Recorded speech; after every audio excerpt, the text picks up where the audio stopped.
Olá, oitavo ano, sejam bem-vindos para mais essa aula de História. Estamos aí na reta final, né? Chegamos aqui até esse momento.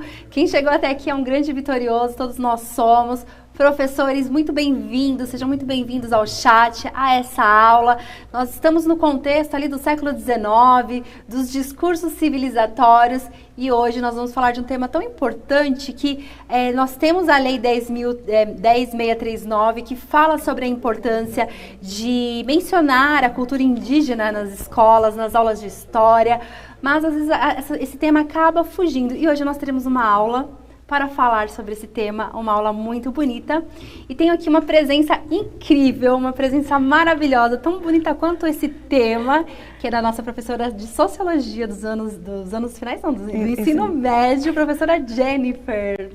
Bom dia, colegas professores, professoras, alunos queridos. É uma oportunidade linda compartilhar essa aula com a professora Janaína de História e dentro desse tema que é tão fundamental.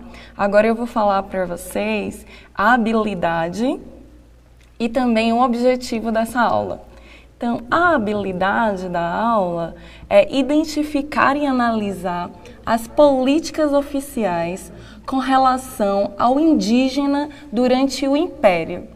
Já o objetivo é analisar a lei que regulamenta as missões e os aldeamentos jesuísticos e a assimilação dos povos indígenas no século XIX, contextualizar a identidade indígena através de fontes do século XIX e de depoimentos que intelectuais indígenas na atualidade. Então é um prazer gigante estar aqui com a queridíssima, linda, maravilhosa, espetacular professora Janaína e com vocês também. E qual é a pergunta de sensibilização, Jana? Então vamos começar com a nossa primeira questão, né, que é aquela que abre toda a problemática da aula. E eu vou deixar 3 minutos, que é o tempo que vocês terão aí para se organizar, entrar nas salas e conseguir colher as respostas dos estudantes, tá bem? Professores, tragam as respostas dos estudantes da maneira que eles colocarem lá no chatinho, né? Pode colocar da forma que está lá, para que a gente consiga também perceber o quanto os nossos estudantes, eles têm de repertório histórico sobre este tema. Estamos ainda no contexto do século XIX, discursos civilizatórios, e vamos focar aqui nessa questão. Vou deixar na tela para vocês. Olha lá. Os indígenas são pessoas do presente ou do passado? 3 minutos, oitavo ano, e voltamos.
Muitíssimo obrigada, professores e alunos que interagiram e deram respostas tão bonitas para um tema tão importante.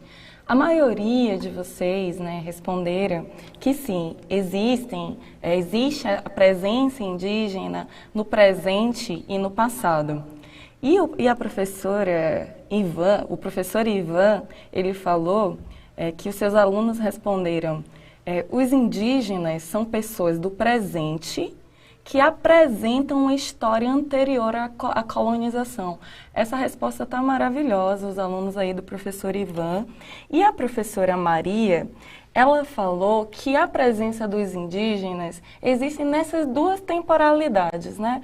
No presente e no passado.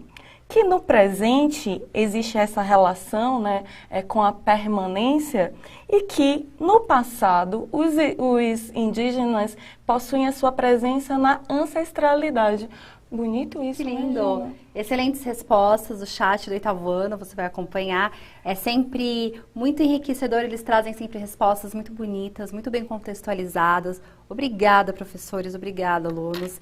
E está perfeito, todas as respostas estão muito corretas. Realmente, quando falamos dos indígenas, existe um senso comum, né? Que eu já vi que não é o caso aqui do chat. Existe aquele senso comum de que o indígena é aquela figura do passado e que a história do indígena, ele começa a ser contado a partir da ótica do colonizador, a partir do momento que o europeu chega aqui nas Américas e começa todo o seu processo de colonização. Mas, já vi que perfeitamente aqui o chat, ele sim percebeu que a história do indígena, ele começa muito antes, ele é remontado lá na pré-história, tanto que hoje nós temos aí diversos sítios arqueológicos, né, com presenças de seres humanos aqui no Brasil muito antes da chegada dos europeus. Nós estudamos, professora Jennifer, no começo, assim, acho que lá para o terceiro bimestre, nós falamos sobre esse olhar do europeu para as Américas, né? O europeu, ele tem essa questão do etnocentrismo, onde ele coloca a sua cultura acima das demais. Então, toda a nossa história, ela é contada sobre o ponto de vista dos vencedores, dos europeus. E aqueles povos que foram dizimados e foram esquecidos aí ao longo do tempo, eles têm a sua história contada numa voz inferior, contada de uma maneira sem lugar de fala. E aí, falando sobre lugar de fala, qual que é a importância, assim, professora Jennifer? Professora Jennifer é de Sociologia e eu acho que ela tem muito conhecimento sobre muita propriedade para falar sobre o lugar de fala. Qual a importância disso, assim, a gente colocar um professor indígena para falar sobre a questão indígena, colocar um professor negro para falar sobre a questão do negro? Nós temos, né, Jana, construído um tipo de consciência sobre a importância do lugar de fala. E o lugar de fala, né, é uma teoria, um conceito da filósofa Djamila Ribeiro, e ela discute que o lugar de fala dá ao sujeito a possibilidade de contar a sua própria história.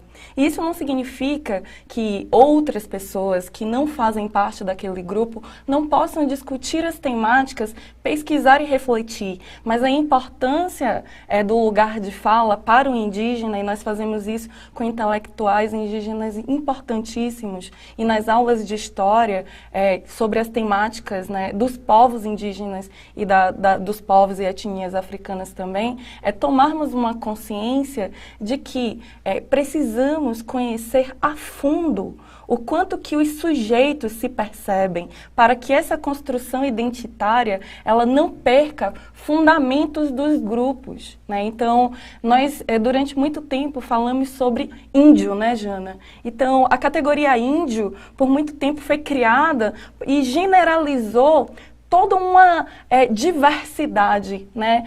Produziu uma massificação de uma concepção identitária que foi se perdendo, né? Hoje nós sabemos que no Brasil nós temos mais de 300 grupos indígenas, comunidades indígenas, mas por muito tempo nós nem tínhamos no censo, no IBGE, nas pesquisas de estatística sobre a população brasileira, a concepção sobre as comunidades indígenas e nós classificávamos como caboclos. Olha e isso. Todos eram identificados dessa maneira. Então, quando nós atribuímos ao outro, aos agentes, aos sujeitos históricos, a sua relação com a sua construção identitária, nós temos a diversidade, né, sendo garantida e respeitada da maneira em que nós precisamos para conhecer a nossa história e para garantir os direitos de todas as populações e povos indígenas no Brasil. Perfeito, Pro. Nossa, que linda contribuição.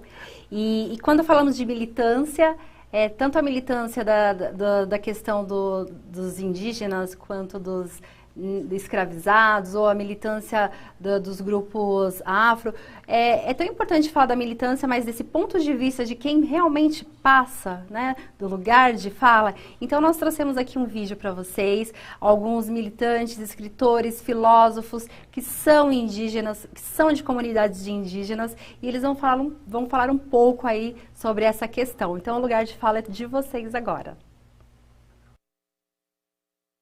Toda a nossa riqueza material e imaterial, né, que os povos indígenas carregam consigo, isso tem sido muito desprezado, tem sido muito mal compreendido pela sociedade como um todo, porque a sociedade brasileira foi educada a pensar o índio como um ser do passado, como um ser do princípio, da história, e a sociedade brasileira como um todo aceitou meio que pacificamente esse tipo de abordagem, e acabou não questionando muito, de modo que os indígenas ficaram escravos desse passado memorial brasileiro, nunca são colocados como seres do presente, ou seres da nossa contemporaneidade. O conhecimento que é chamado de conhecimento científico sempre tratou historicamente os nossos saberes como saberes inferiores. E nesse sentido, a escola e as instituições escolares têm promovido uma coisa que o Boaventura Santos chama de epistemicídio, né? Na verdade é isso, os conhecimentos indígenas estão sendo totalmente exterminados por conta de um outro conhecimento que vem de fora. Os livros de história são extremamente perniciosos para as tradições indígenas, particularmente, porque eles ensinam, né? Quem cria ensina, obviamente, que tudo começou aqui em 1500. E os milhares de anos anteriores a 1500 são totalmente silenciados, apagados, ignorados, e a história não lida com isso. Os portugueses e os europeus admitem que tinham pessoas aqui que eles, inclusive, tiveram muita dificuldade, eles, europeus, dificuldade de nos reconhecer enquanto humanos. E quando nos reconheceram como humanos, eles identificaram todos nós com um único rótulo, são índios. Então, esse nome, esse apelido índio, que os livros didáticos reproduzem, definitivamente não representam a nossa diversidade.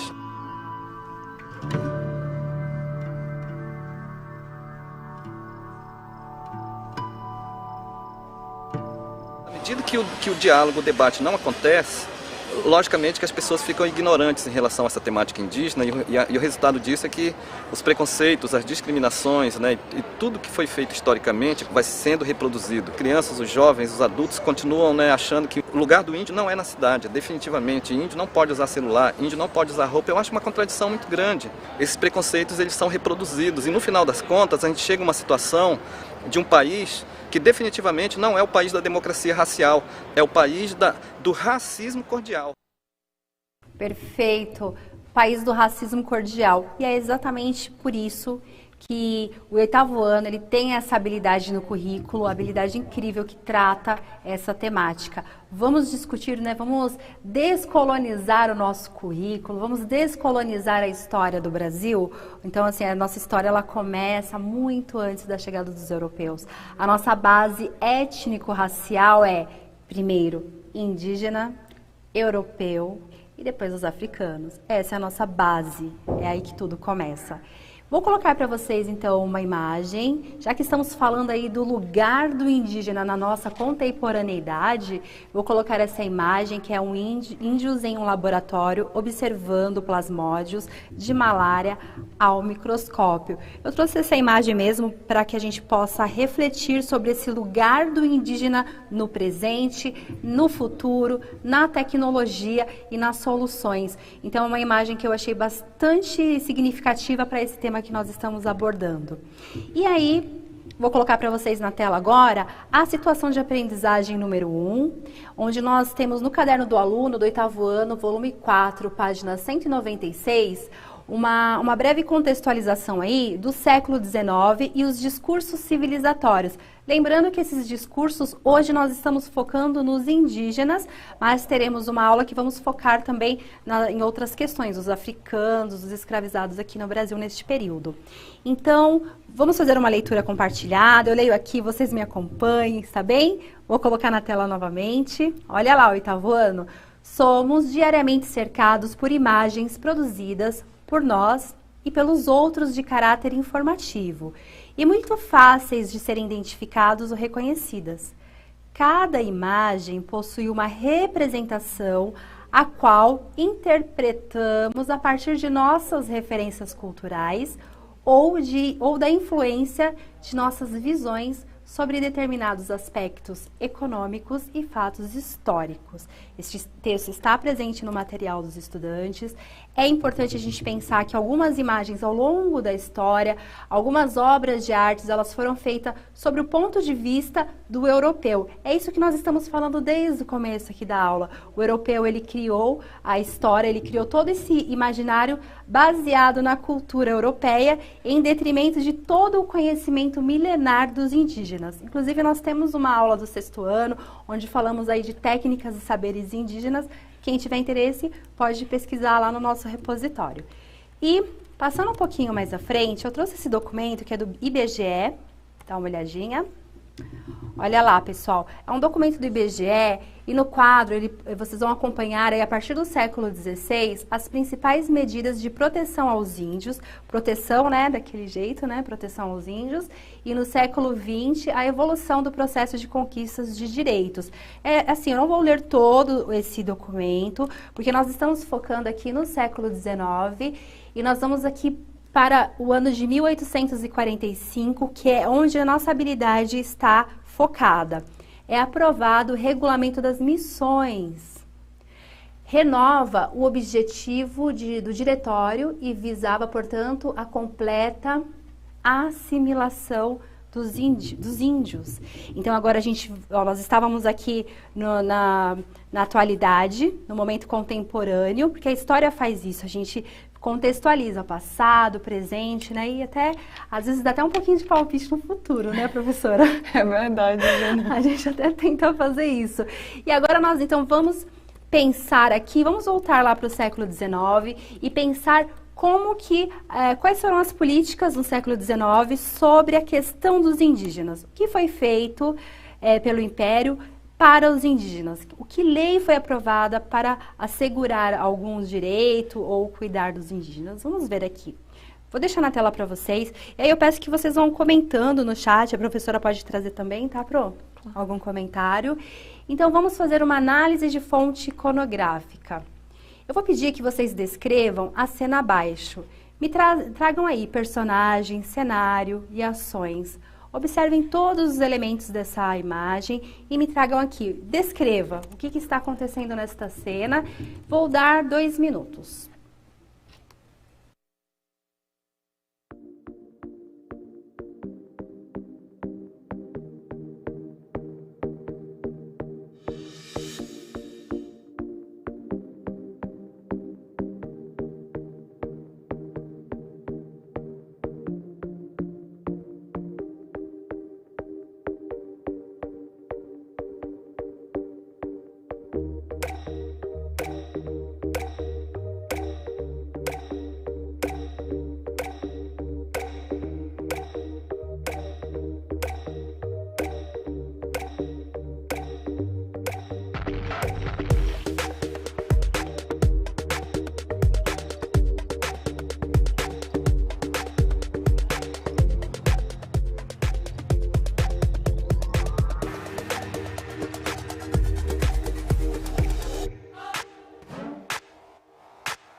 obrigada, professores e alunos que interagem de maneira tão construtiva nessa aula, que é fundamental.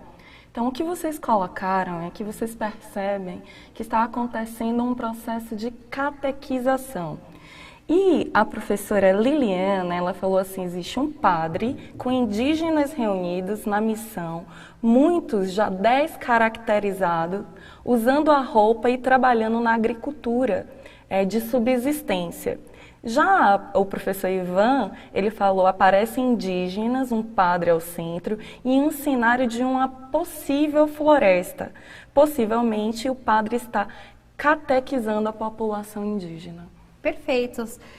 Nem vou discorrer mais sobre este assunto, porque as respostas estão excelentes. Muito obrigada pela contribuição, professores. Então, eu vou seguir a aula. Essa avaliação está perfeita, a avaliação desta obra. Então, eu vou passar a tela aqui. Nós estamos agora pensando no século XIX, onde foi aprovado o Regulamento das Missões, no ano de 1845. Qual o objetivo? Dá uma olhadinha lá na tela. O objetivo dessa aprovação do Regulamento das Missões: a assimilação dos indígenas à vida civilizada, oficializa os aldeamentos. E aí, professora Jennifer, o que a gente pode falar sobre essa questão da assimilação, dos aldeamentos? Esse é um tema muito importante, né, Gênia? Porque a partir dessa análise histórica, né, a partir de um princípio factual, né, documental, jurídico, nós conseguimos entender um pouco sobre a estrutura da nossa história e também do nosso presente. Essa dimensão, né, de um aspecto civilizatório, ele legitimou, ele justificou um processo de colonização, de escravização que nós conhecemos, né? Essa discussão sobre povos, né, que possuem uma perspectiva evolucionista, durante muito tempo foi usado como um discurso, né, que produz um tipo de dominação de um povo em relação ao outro. Mas houveram muitas críticas dentro da antropologia e também da história para discutir, e o próprio Levi-Strauss, né, ele tem um texto que foi uma encomenda da ONU para discutir as questões sobre raça e história, e ele disse, não existe nada comprovado, né, que justifique um povo que seja superior a outro. Então, os discursos civilizatórios, eles foram usados como um processo de legitimidade de uma dominação que foi econômica e física também, né? Já as questões sobre a assimilação, esse é um outro conceito que foi profundamente criticado na atualidade, porque não existe uma perda cultural. Quando existe uma relação de um povo, de um grupo étnico com outro, existem trocas culturais. Dentro da antropologia existe o conceito de transformação e não de assimilação. Transformação porque as populações indígenas, os povos indígenas, os Pancararu e todos os outros que tiveram esse processo de intercâmbios culturais, eles ressignificam, mas eles não perdem a conexão com a sua ancestralidade. Então, esse momento histórico de aldeamento foi um processo de dominação, de força, né? Os aldeamentos forçados, eles tinham como intuito um tipo de controle sobre as populações indígenas e hoje, né, por exemplo, os Pancararus aqui em São Paulo, eles sofreram um tipo de preconceito porque eles possuem características de, por exemplo, cabelos crespos, mas os estudos atuais sobre as questões indígenas, eles demonstram que não é porque existe uma troca cultural que existe uma perda identitária, uma perda da ancestralidade e das tradições. As tradições, elas estão em constante movimento e dinâmica com a relação com o presente, e essa relação com o presente, ela não faz que exista uma perda da cultura e da identidade desses povos. Perfeito, Pro. E olha só, eu trouxe aqui um breve texto, uma breve leitura sobre a questão dos aldeamentos jesuíticos. Então, a professora já explicou aqui a questão da assimilação, do ponto de vista da sociologia. E agora vamos dar uma olhadinha aqui nos aldeamentos. Na tela para vocês, olha só. As missões jesuíticas na América, também chamadas de reduções, foram os aldeamentos indígenas organizados e administrados pelos padres jesuítas no Novo Mundo, como parte de sua obra de cunho civilizador e evangelizador. O objetivo principal das missões jesuíticas foi o de criar uma sociedade com os benefícios e as qualidades da sociedade cristã europeia, mas isenta de seus vícios e maldades. Essas missões foram fundadas pelos jesuítas em toda a América colonial e, segundo Manuel Marzal, sintetizando a visão de outros estudiosos, constituem uma das mais notáveis utopias da história. Então aqui a gente já tem o objetivo dos aldeamentos, nós já sabemos por que isso foi feito aqui pelo Império. E agora nós vamos pensar aqui com vocês no chat, vou deixar uma questão para ver se tudo isso que nós falamos até aqui foi compreendido por vocês. Dá uma olhadinha aí na tela. O que significa assimilação? O que vocês entenderam de assimilação até este ponto da aula? Vamos deixar 2 minutos.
Gente, muito obrigada. Esse chat é maravilhoso, Jana. As respostas são de uma contribuição assim fundamental. Então, vamos ver aqui algumas coisas que vocês colocaram. A professora Maria, ela falou que a assimilação pode ser entendida como uma imposição da cultura de um grupo que julga ser essa cultura superior à outra. Aqui já tem, né, professora, uma pitada de crítica fundamental ao conceito de assimilação. A professora Ivone, ela falou da perspectiva de absorver, assimilar é absorver uma determinada cultura. Já a professora Adriana, incorporar elementos de uma cultura. Temos aqui a assimilação, adquirir características de outras culturas a partir do contato entre 2 ou mais grupos culturais. Exatamente, professores, o mais importante é entender que esse conceito de assimilação, ele precisa ser criticado, ele não cabe mais, porque ele já foi pensado que quando uma cultura entra em relação de troca com outra, não existe perda cultural. Então, se transforma, se ressignifica, se amplia, mas não se perde a cultura original. Não é, Jana? Perfeito, ótimas respostas. Obrigada pela contribuição, professores. Vamos fazer mais uma análise de fonte iconográfica para que os alunos criem um repertório historiográfico. Dá uma olhadinha nessa imagem.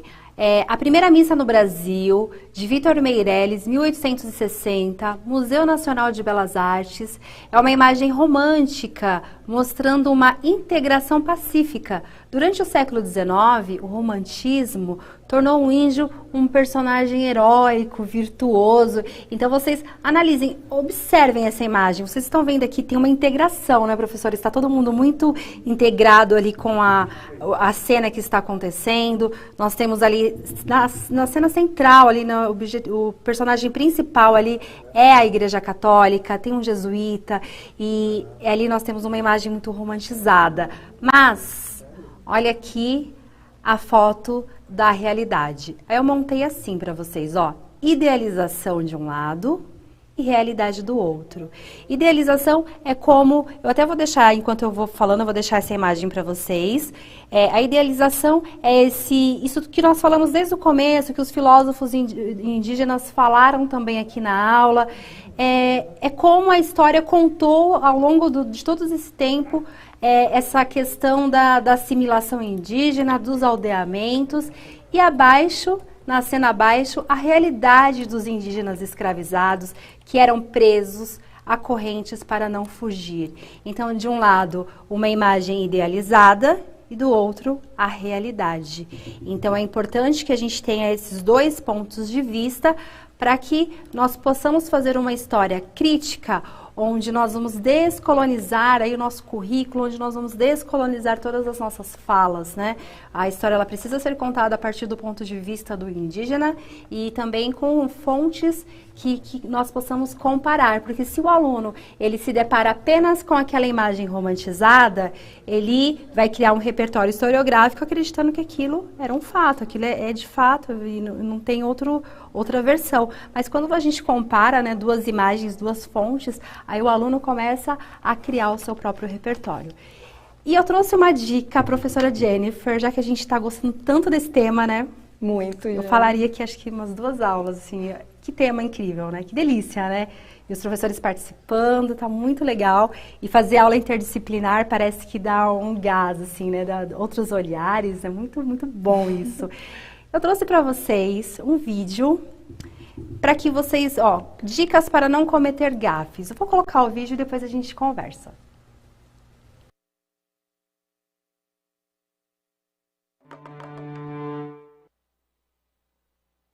Oi,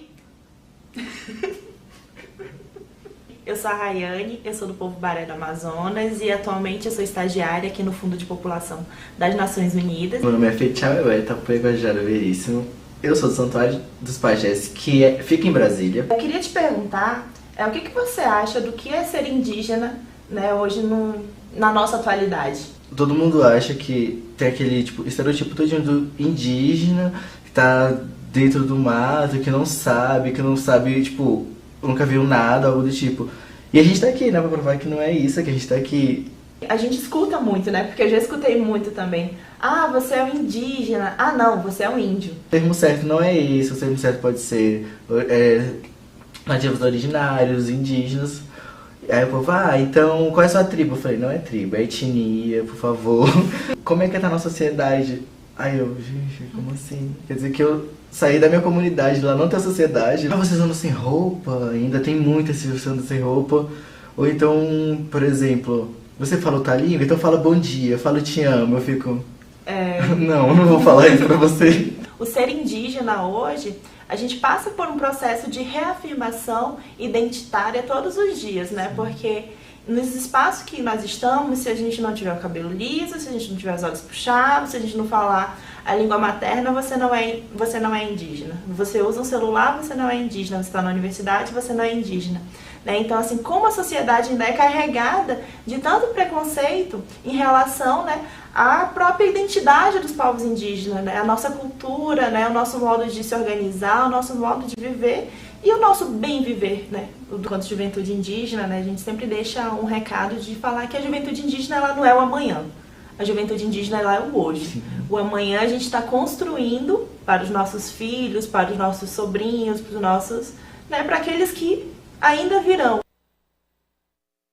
A contribuição, esse vídeo é fantástico, né? Porque ele marca o presente dentro de uma perspectiva em que o passado ele ainda carrega traços que são impeditivos de uma compreensão mais ampla sobre as etnias e os povos indígenas, né?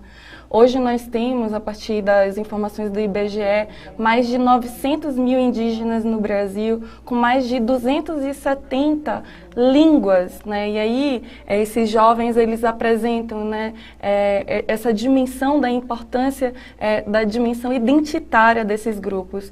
E uma informação da história, e muita gente fala assim, os indígenas vão perdendo suas características. Mas um dado histórico é que, em 1758, o Marquês de Pombal proibiu, né, que os indígenas, que as etnias indígenas falassem a sua própria língua e falassem também o tupi.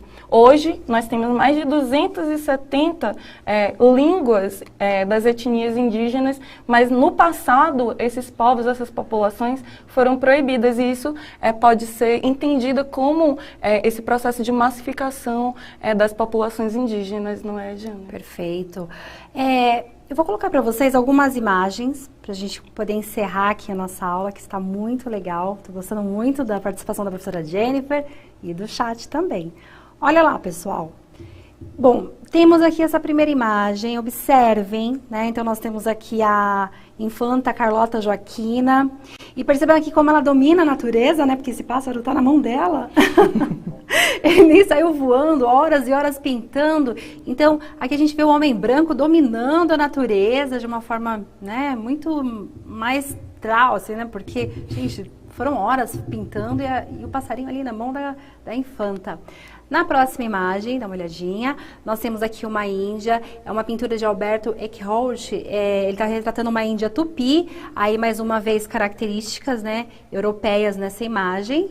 Ela está vestida com roupas que não são da cultura dela. E temos aqui essa cena, né, que nós que é a pintura de Pedro Pérez retratando a elevação da cruz em Porto Seguro. Então, são imagens diferentes que retratam o mesmo cenário, que é o que nós falamos no início da aula. As imagens, ela tem o poder de determinar ou de influenciar escolhas e comportamentos, visto que um dos principais objetivos de toda e qualquer imagem é informar e formar opiniões. Em sua opinião, quais aspectos os autores quiseram demonstrar nas imagens? Então, eu vou deixar para vocês mais um pouquinho na tela. Tirem um print, discutam com seus alunos. É uma sugestão de atividade também para que vocês possam fazer aí com seus alunos. E já agradeço a participação do chat, dos professores. Avaliem a nossa aula. Professora, muito obrigada, professora Jennifer. Muito obrigada, Jana. Essa aula foi lindíssima. Um prazer enorme estar aqui com esse chat maravilhoso e com os alunos também. Leiam, né, pessoas indígenas, leiam aí Ailton Krenak, Davi Compenonwai, Cacique Raoni, e essa aula é fundamental para todos. Obrigada, Jana. Muito obrigada. Então, até a próxima. Tchau, tchau. Avaliem nossa aula.